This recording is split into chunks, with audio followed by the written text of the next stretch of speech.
In a world where superhumans can fly through the sky or lift buildings over their head, it takes a lot more than a pair of tights for a mere mortal to stand out from the crowd. But these guys have it covered. Like Leonardo, head honcho of the Teenage Mutant Ninja Turtles. And Nightwing, the original protege of Batman. He's Wiz and I'm Boomstick. And it's our job to analyze their weapons, armor, and skills to find out who would win a death battle. From the vastness of space to the eerie depths of the ocean, few places remain as mysterious and unknown as the New York City sewer system. Anything could be down there. Killer alligators, mole people, or even Teenage Mutant Ninja Turtles.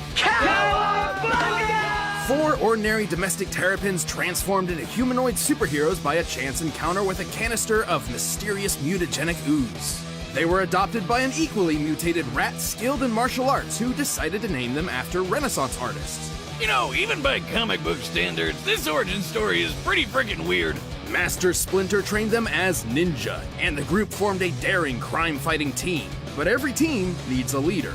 Donatello did machines, but tactics? Nah, Raphael was tough, but way too hot-headed. And Michelangelo? Well, we all know he got dropped as a kid. So the obvious choice was the true blue Leonardo DiCaprio. Yeah, close enough. Of all the turtles, Leonardo was the most studious and focused when it came to Splinter's lessons, and soon adopted the principles of Bushido. Kind of weird since that's a samurai code and he's a ninja, but whatever. The modern tenets of Bushido have evolved over the centuries, but it essentially boils down to 8 virtues: righteousness, courage, compassion, respect, honesty, honor, duty, and self-control. All of which frankly describes Leonardo to a T. AKA, he's super dedicated to being a goody two-shoes. And he's a badass when it comes to fighting. He's like the Bruce Lee of reptiles. And since he's a turtle, Leo's got super speed and super strength. I'm not sure the science checks out on that one. He's also got that super tough shell and some radical ninja weapons. Right, but before we go any further, we should address that there are multiple iterations of Leonardo across different media and timelines. As none of them can really be considered the main one, we're taking all standard versions into account, or anything that's reasonable, consistent, or viable across his multiple histories. So we're not including anything that's too out of the ordinary, like those weird double mutations or that time he became a goddamn dragon. I mean, good on you, Leo, but that's a little out of your typical wheelhouse. Leonardo is a master of Niten Ichi-Ryu, a Japanese fighting style using twin katana. Although Leo's swords are typically a more recent variant called ninjaken, basically just katana without the curve. Still way better than wielding tiny forks or a literal stick. Seriously, who picked out the other turtle's weapon? Leonardo's ninjaken are incredibly deadly, even sharp enough to slice through metal. But he still finds ways to break those things all the time. Good thing he's also got kunais, smoke bombs, shuriken, climbing claws, grappling guns, hell, most of the Batman-approved gear. In his latest outing, he's even got this Odachi, basically the claymore of ninja swords, but it's super special. Right, with a swing of the blade, it can open portals that can take its wielder anywhere from across the room or all the way to Tahiti. Time for a vacation! Yeah! Oh, be careful! I think the rules of space could be catastrophic. Yeah, relax, Wiz. I totally have what it takes to pull this off. Okay, maybe I'll go with the staycation instead. Probably for the best. Weapons aside, Leonardo has proved skilled enough to master rare ninjutsu knowledge such as the Healing Hands Mantra, a meditation technique. Say goodbye to that nasty migraine or pesky stab wound. Not quite potent enough to heal fatal wounds, but useful nonetheless. Other than that, the dude's fast enough to outrun explosions and has even dodged lightning. This enemy in particular was specifically granted the power of a storm, implying these bolts are comparable to natural lightning. Therefore, Leonardo must be able to react to things 280 times faster than sound. Ha! And you thought turtles were slow. Also, he's strong enough to push over a giant pillar to crush a cockroach monster, go toe-to-toe with Baron Draxum, who survived this explosion, and held open the jaws of a monster-fied T-Rex. The Tyrannosaurus is theorized to have had a bite force of 12,800 pounds per square inch, 6 times more powerful than an alligator. And best of all, even across multiple timelines, good old Leo is usually the one to take down the turtle's biggest villain and least useful kitchen utensil, the Shredder. No wonder he's the leader. Leo's a boss. Sure, he may have a habit of questioning his own abilities and decisions, but hey, he's a teenager. Par for the course. One thing's for sure, he's a mean, green fighting machine who's always up for a shell of a good time.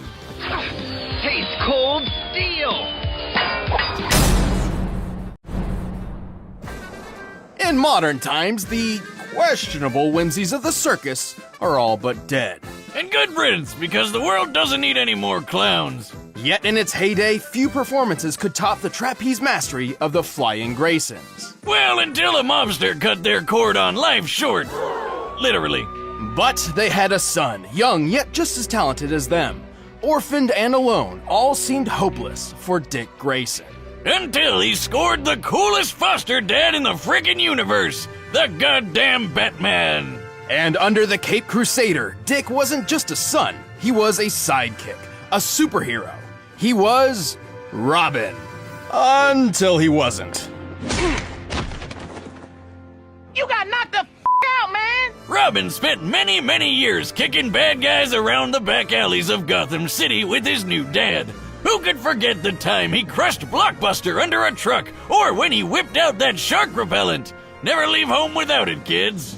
But then Batman suddenly realized, you know what? Bringing kids into battle is actually a bad idea. So he fired him, and then promptly forgot this little revelation.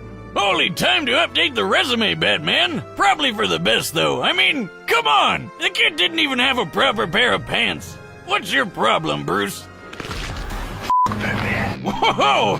The mouth on this one. Actually, it was for the best, though not in the way Batman hoped. Inspired by a story of an ancient Kryptonian superhero, Dick took to the streets by himself with a brand new uniform and a brand new name. From then on, he would be known as Nightwing.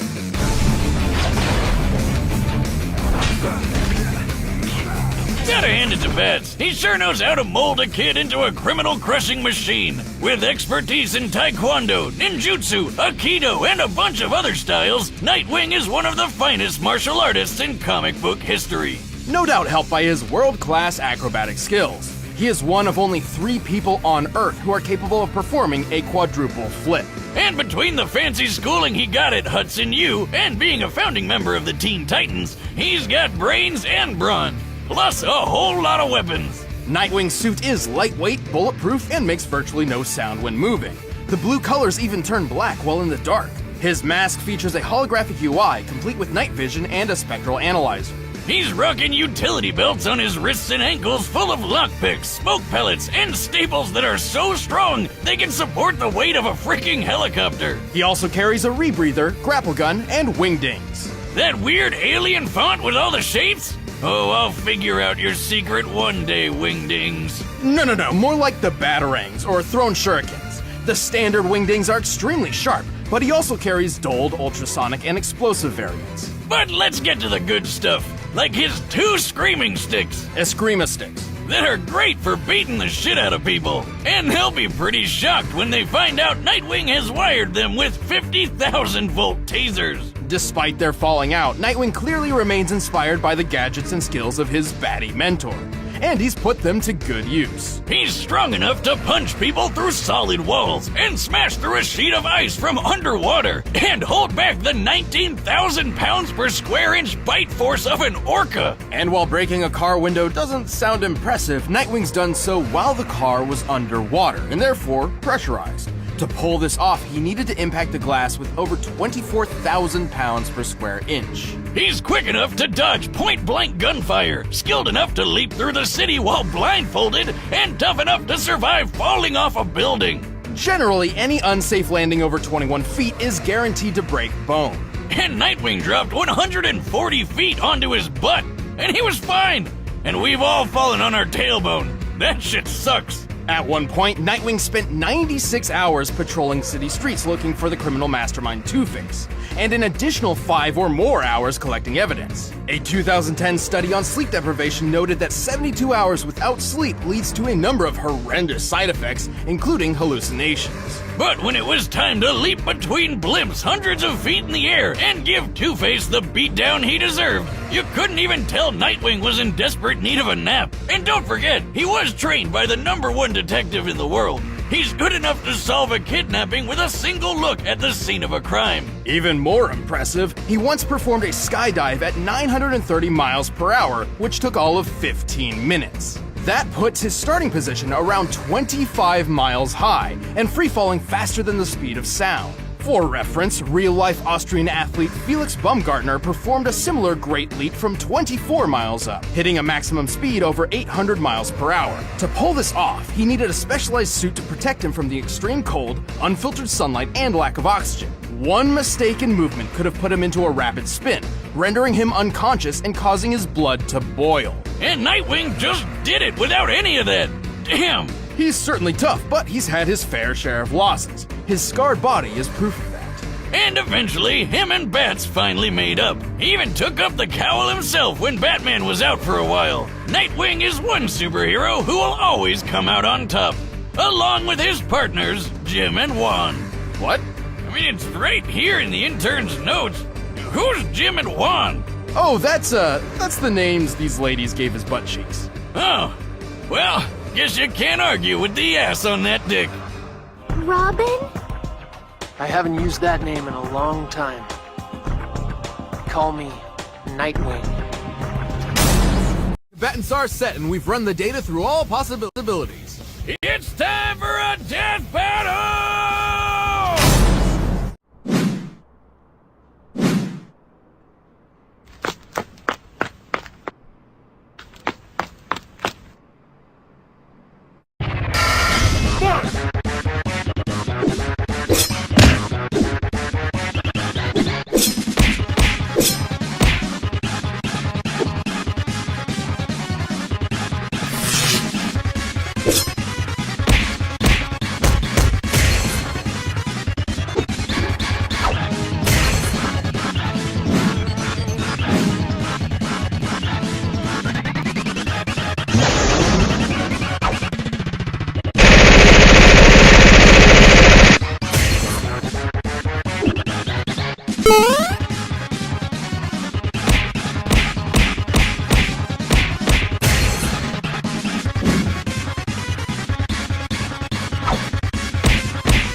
Looks like Nightwing totally didn't see that coming. The winner is Leonardo.